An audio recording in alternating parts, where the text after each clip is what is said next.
Our next venture into the polar coordinates talks about rose curves.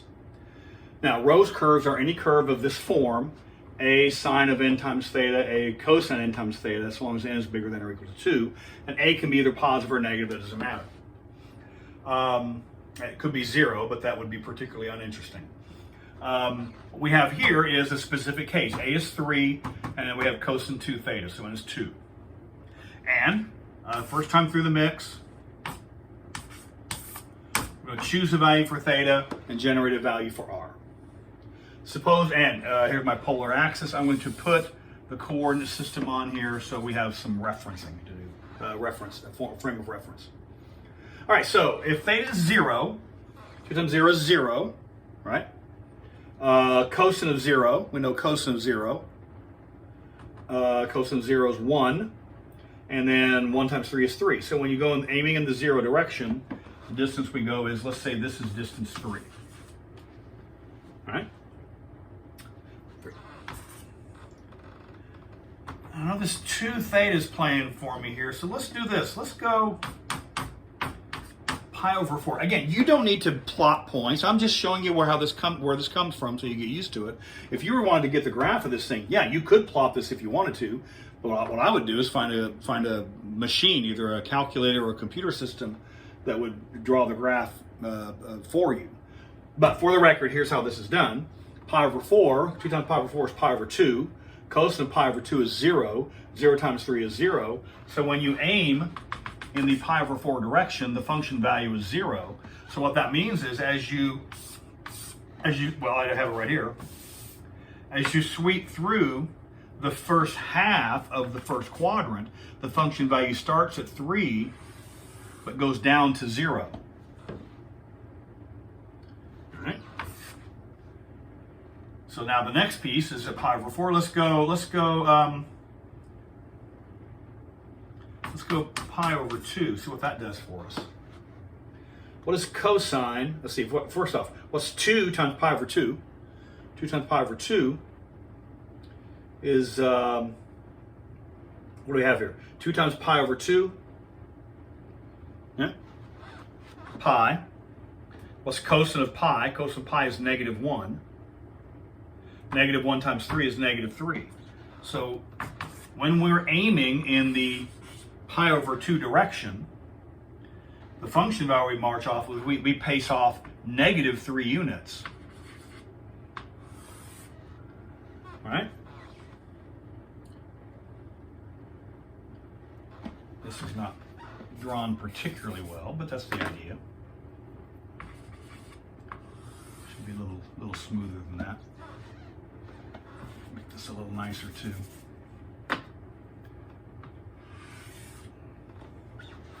All right, what happens next? Let's see. Let's go 3 pi over 4. So I'm aiming in this direction. 3 pi over 4. Well, what's 3 pi over 4 times 2? That's 3 over 2. Right? 2 cancels with the 4 and gets 3 halves pi. So 3 pi over 2. What is cosine of 3 pi over 2? Well, that's 0 again. And 0 times 3 is still 0. So when you're aiming in this direction, the function value is 0. So you start it here, comes back to 0, then you go down to negative 3, then you come back up to 0. And we've swept through 1, 2, 3/4 of a rotation so far. So now we're going to aiming in the pi direction. It's because of this multiplier, right? If this is pi, this is now 2 pi. What is cosine of 2 pi? Cosine of 2 pi is 1, right? 1 times 3 is 3. So when we're aiming in the pi direction, we actually go out positive 3. Again, this is positive 3 in the pi direction. And we have drawn half the curve. So here's the cosine graph. We've gone from 0 to pi, and we've rotated through with 1/2 of a revolution, and we got this piece of the picture. It's not hard to see that this piece of the picture, as we rotate through the bottom 2 quadrants, as we go from pi to 3 pi over 2, and from 3 pi over 2 to 2 pi, it's going to be symmetric with what we had before. So you could plot as many points as you wanted, but if you did, what would happen is this is now symmetric to what got you there in the first place. The symmetry is going to come into play. And so this is symmetric with what's symmetric up here. So this is 3 units away. And then the last piece, as you come from, what's that, 7 pi over 4 to 2 pi, you generate that last piece. And that's why this is called a rose curve. And these are called petals. And students very often get the wrong idea. They think very often it's easy to get the wrong impression. It is not the case that you start here, come in, and then hop up, and then come back down, and then hop. That's not what's happening here. What's happening is a nice, smooth curve with no kinks.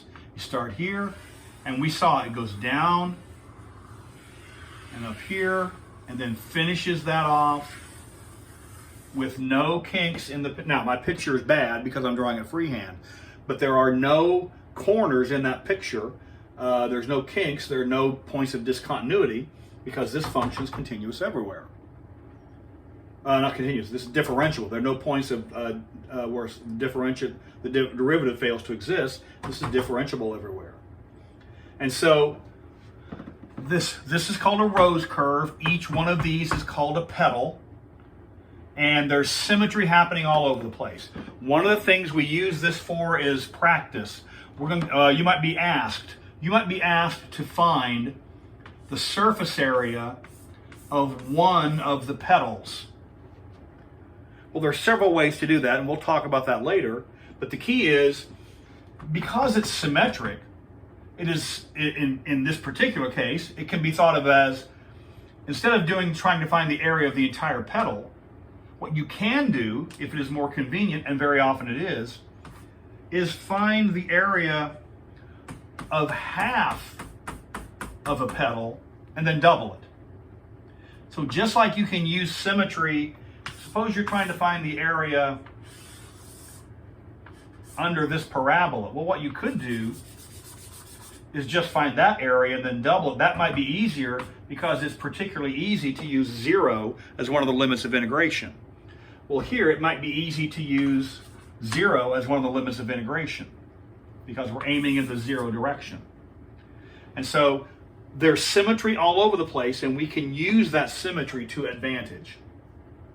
Now, here's the principle. Notice that we have cosine 2 theta, and the number of petals was 4. That is not a coincidence. If we have r is equal to 3 cosine 4 theta, the number of petals here is 4, here would be 8. If I have r is equal to 3 cosine 6 theta, good Lord, you would have 12 petals. If n is even,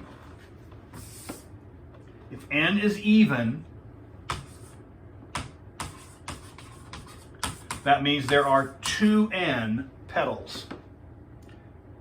However, it's not obvious, but you could graph this. If n is odd, if we have 3 cosine 5 theta, if n is odd, it turns out the number of petals is 5. If n is odd, the number of petals is just n, whatever that number happens to be. The last piece I want to make sure and talk about is this. It is always symmetric.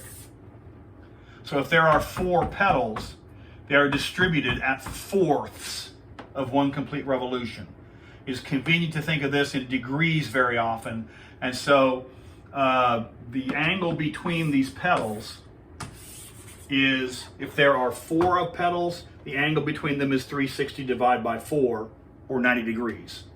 If there are 5 petals, then the angle between each of them is 360 divided by 5, which is actually 72 degrees.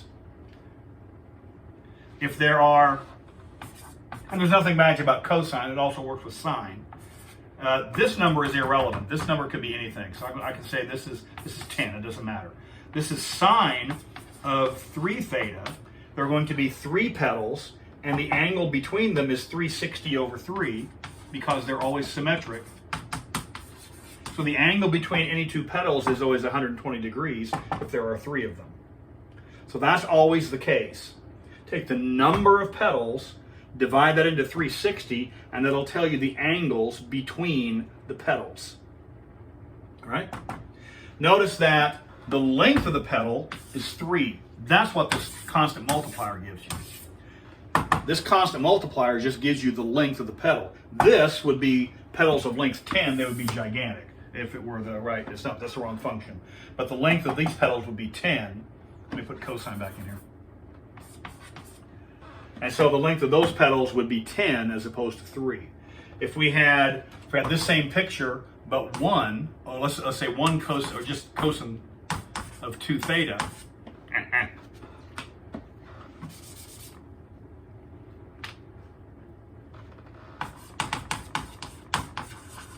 where it's 1, then it would be the same picture, however the length of these petals would just be 1. It would just be 1 instead of 3. So this coefficient is the length of the petal. This coefficient inside here gives you the number of the petals. If n is even, it's 2n. If n is odd, it's n. And the angle between the petals is you take the number of petals, not this number, the number of petals, divided into 360, that tells you the angles between the petals. So once you find one of them, you can easily sketch in the others if you're doing this by hand.